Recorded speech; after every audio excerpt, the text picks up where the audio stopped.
Ladies and gentlemen, welcome to Opinion Machine, the show where we talk about all things gaming. My name is Killjoy, and today we're going to be talking about Shantae and the Sirens. This game did come out in 2019, I believe, originally on I think it was Apple Arcade, and then it was ported to other consoles. And this is one of the many pickups I got over Christmas time. And my previous experience with the Shantae games was Half Genie Hero, which I really liked. I think it was a few little niggles with it, but other than that, I really like that game. And I think I played Risky's Revenge or Pirate's Curse, one of the two. I think it was Pirate's Curse. But yeah, I bought this. I picked it up in the sale, and was just looking forward to playing a fast-paced platformer and knowing that I enjoyed Half Genie Hero. So, Seven Sirens is straight up just a Metroidvania. Your standard go to this area, get a power-up that accesses and lets you unlock other areas, that kind of thing. And for the most part, it's a fairly good, fun time. But I would call this game incredibly uneven, and we'll go over all that today. Let's start with the pros, though. Let's talk about what this game does well, before getting on to maybe some of the negatives. First off, this game controls beautifully, and I think that's really important for a platform game to have really tight controls. Some games, like, I know a lot of people really like Super Meat Boy. I can't stand how that game handles personally. I like my games to feel very tight, and Shantae feels very, very tight. You move, as soon as you let go of the button, you stop moving. You have a nice jump arc. It just, everything feels very tight. And some of the power-ups you get later on that have like movement abilities also feel really good to use, being able to air dash and things like that. The game just feels really good. So a lot of the time when I'm playing, if I am making mistakes, I feel like it's my, it's me learning, and me making those mistakes is not so much the game punishing me. For the most part, there are some things I think the game does badly in that instance, but for the most part, I'd say like 80 to 90% of the time, you feel very much in control and dealing with it. On top of that, the abilities, like I said, the air dash, and some of the abilities you unlock in the game, you have like you have a dash, you have a wall climb, you have ability to drill for things, you get a very interesting form of swimming, and you get this cool like charged turtle attack, and I think they're actually pretty cool, and I like the fact that what they do and what they mix up. They're all your sort of standard things, like obviously being able to dash is really useful, being able to wall climb, being able to dig through things and swim and stuff, like, your standard affair, but it is cool because they go into the whole thing with Shantae being able to transform into other animals and stuff like that. So that side of things is awesome. Really, really like that. On top of the controls and that, there is also a really, what I think is a really good map design in this game. I think the game isn't very big, to be fair. It's not the biggest Metroidvania, but the map design, once you start unlocking all these abilities, you start realizing shortcuts around the map. You've got these warp pads in. I think there's 9 warp pads. Yeah, no, 6, maybe 6 warp pads. You've got warp pads around the map basically. But when you go to places and trying to get around from like one area to the next, there's tons of shortcuts. Once you get like the ability to swim, you can swim from one area up to somewhere else, or you can drill into a different one, or wall climb into it. You get a lot of choice. And I think the map design is actually really, really good. I've not had any issues with that, like traversing it and getting around, because as things unlock, you're like, oh yeah, I can just cut through here, I can take this, or if I need to just quickly go this way, there's a warp pad here. And I think that works really well. I think they've done a good job of putting the warp pads are in the right places where they need to be, but also I think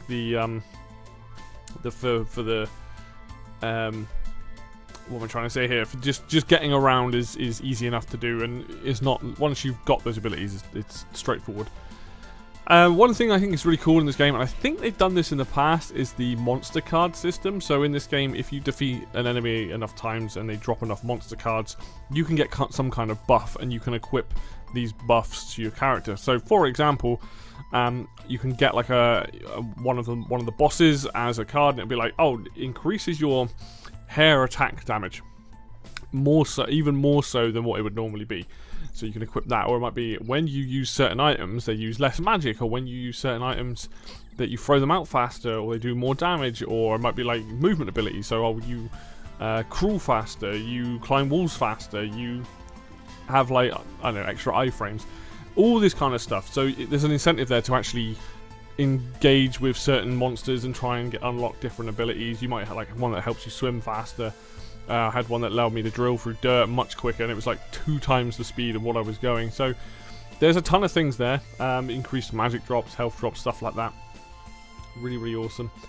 And also the music. The music in this game, like the other Shantae games, is really, really good. I think this is a mixture of 3 different composers. I might be wrong, it might be more than that. But there is so much good music in here, and it's got a very 16-bit style. Even though the game looks much more modern, it has a very cartoony style to it, has 3D elements. This game's soundtrack's really banging, real popping. Not all the tracks are as good as one another.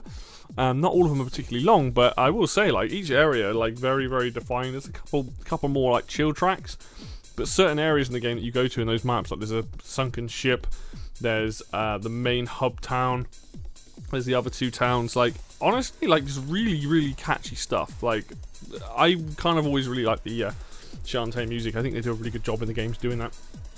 Great stuff. So those things there we just talked about, that's all like the best parts of the game. Let's talk about the parts that aren't so good, or the stuff that I found either frustrating or just difficult to deal with. And let's start with the boss design as the first thing. I think the first boss in this game is actually would make more sense to be moved to much later in the game. I think the first boss is actually really frustrating. It's not necessarily too difficult, but what I found with the first boss versus the second boss is it's very obvious how you avoid their attacks. It's very obvious how to, like, handle it. Whereas the first boss is this plant that fires out little plants that run around that then explode if you don't deal with them. It becomes a bullet hell. Or these big, like, seeds that shoot up into, like, massive spikes. And you have to cling to one of the walls of the other to move the plant into one of the lights. And once they're in the lights, you can jump and whip them and do damage. I found that this boss didn't give you enough time to register sometimes some of the attacks. And the frustration thing about the lights is after a certain amount of time, they go to a different place. The amount of times I'm, like, pushing the plant to one side of the room, then I have to go to the other side. It was just... the plant in the middle didn't move fast enough, I think was what the issue I was having. Compare that to the second boss, which was like, this is where you get the ability to dig into the ground. It was very obvious to be like, they're doing this attack, I need to dig into the ground to avoid them, or they're doing a certain attack, I need to run back and forth across the screen. It felt like if you'd swap those around it would be better, but later on there's also a boss that's like a Hydra / like tentacle boss, and I found with that particular one where you've got like 8 pipes almost, and it pops out, fires a shot and goes back in. The time between it popping out and you trying to whip it versus it firing, the amount of times I got hit, and I was like, I don't know if this is like, it didn't feel fair, like it didn't, like once you kind of get the hang of it, because as the fight goes on they get faster and more come out and stuff like that, and there is items and stuff in this game which we will get onto in a minute, but there's just elements of these bosses just didn't sit well with me, and I thought they were like, some of the timing on certain attacks and some of the way that it was designed was just a little bit harsh, because obviously you want to set up to do the most damage to a boss. Some of the windows for that was very small, and it became more about like, I mean obviously with most boss fights you've got to learn patterns, but it came more about just like constantly dodging, and I was like, bear in mind I have not finished this game, I should make the mistake that I have not finished this game yet. I will get to the point where I get to in a minute, where I am currently sat and whether I want to continue playing the game. But yeah, that the bosses are a bit uneven, very all over the place, not sure how I felt about them. Like, one of them was pretty fun, the others kind of like, But, you know, for the most part, they're okay. I just wouldn't say they're anything, they're just a bit frustrating, which you never really want as a boss fight. After that, we had the other thing, something else I noticed with the game was huge difficulty spikes. So, like Zelda, you collect these squid hearts, you can level up your health. I got to the area where I got to, I think it was called the laboratory, and the damage increase was insane. And that was one of the first difficulty spikes, and then Sunken Ship was another one where, like, I just got to these points of the game where it was like, it felt, the rest of the time felt quite smooth. So it wasn't like it was like particularly easy and or difficult, it was just a nice, it was like, okay, I can kind of handle what's going on here, figuring out the puzzles, trying to do these different bosses. And it felt decent enough to get around and doing it. But then I hit these couple of points in the game where it just shot up to the point where I was tanking like 2.5 damage from certain enemies I haven't seen before, or buffed enemies from before. But there was no real indication of that happening. Like, you just kind of go in a room and then suddenly it's like, oh my god, these bosses are hitting me for silly amounts of, sorry, not bosses, these enemies are hitting me for silly amounts of damage. And it just, it didn't, rather than being like a curve, it felt like it was like a curve, and then it was just like suddenly like a flat wall of just gone straight up.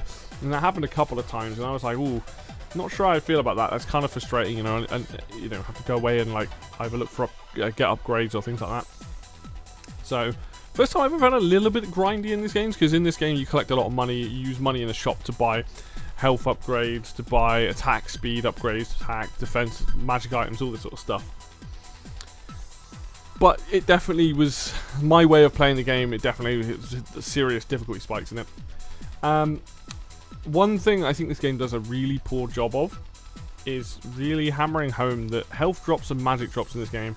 And to be fair, this might be different for different people, but the way that I've played it, the amount of times I ran out of magic and had to go back to town. Because what the game wants you to do is buy potions, both in the form of health potions and magic potions, to have them on hand to be able to use them. Well, the thing with money is it also buys like your attack upgrades, your item upgrades, all this other sort of stuff. So when I was getting money, I was constantly saving up for that. And then I'd get to a room where I'd have to use one of the magic dances. There are 4 dances. They do different things. One heals stuff, one shows invisible things, one does like an earthquake, and one uses lightning to like use like electrical things. The amount of times I'd get somewhere and I wouldn't have any magic, I wouldn't have any potions on me, and then I'm like looking for drops. And the drop rate in this game for magic anyway, you know, is god awful. Like sometimes you'll get it, and I had an item equipped later on in the game that increased my chances of getting that. Even then, it wasn't that likely. And the same with health. Like, it's just really bizarre, and especially in the save rooms. You go to a save room, and there's usually 2 little jars you can smash that will give you something. Sometimes you walk into a save room and they give you nothing. It's like very frustrating when trying to traverse and get to places, and the game's just constantly just like it just doesn't give you the drops that you need, not as regularly as I would like. And I don't want to have to spend money on potions, because the thing is, you can buy health potions, but you can also pick up food items that give you health. Just health potions give you max health. So there's like almost like, well, it's one or the other. Like if I've got a lot of health items, why am I buying health potions? And the same with the magic ones. The problem is like, yeah, they are quite cheap in the shop, but you have to get enough money to get some of the better upgrades. So then you're kind of like grinding, and it feels weird to be grinding in this kind of game to get like money. And it's not that difficult, but it just doesn't really gel with the flow of the game, and that was kind of frustrating. And I definitely think that despite having those monster cards that increase that you know, those drops, which again, debatable whether how much better they are, I don't know. I definitely dislike the implementation of health and magic drops in this game.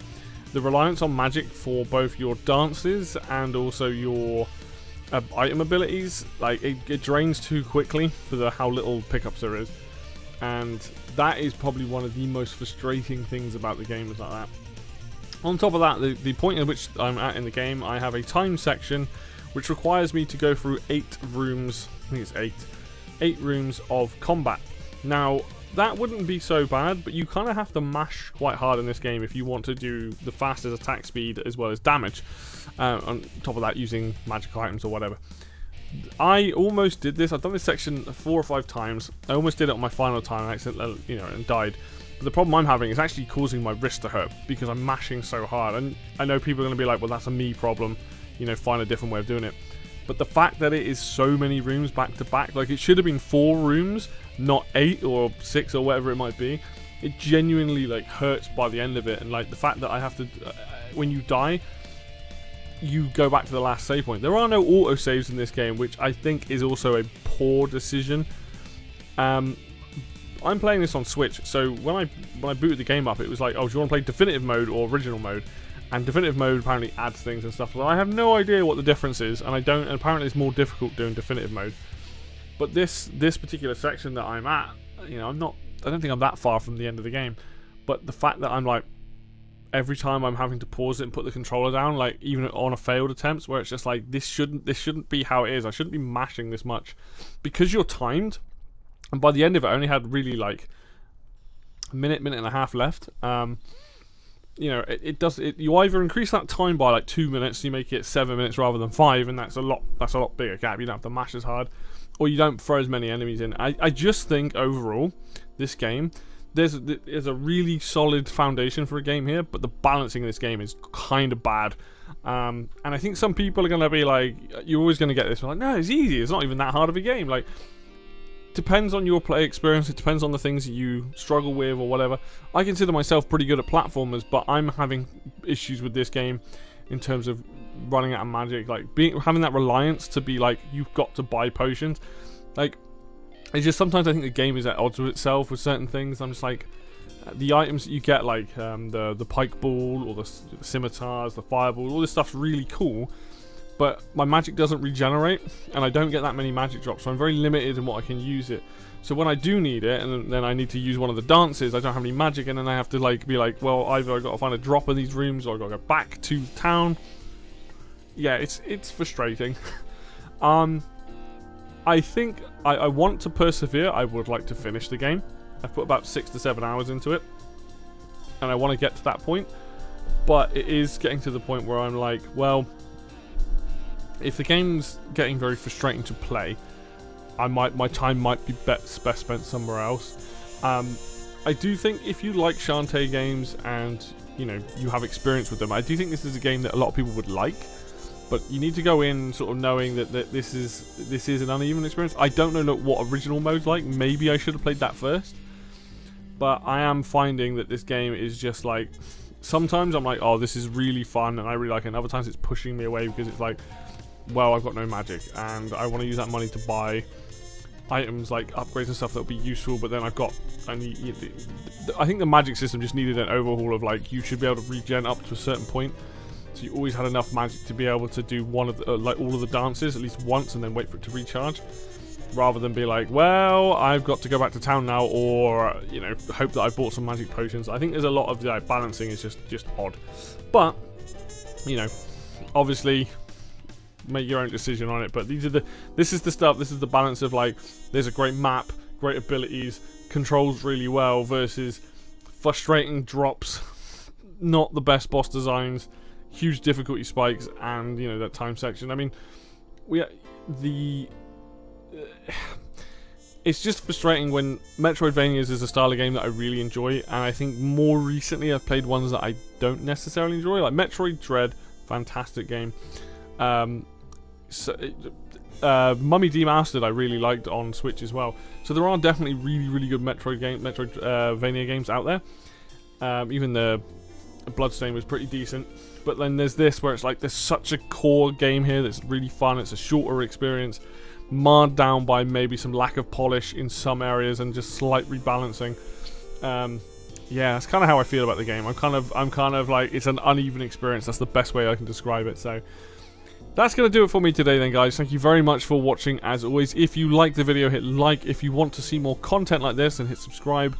Links for Facebook and Twitter will be down below in the description as always. And until next video, I will see you then.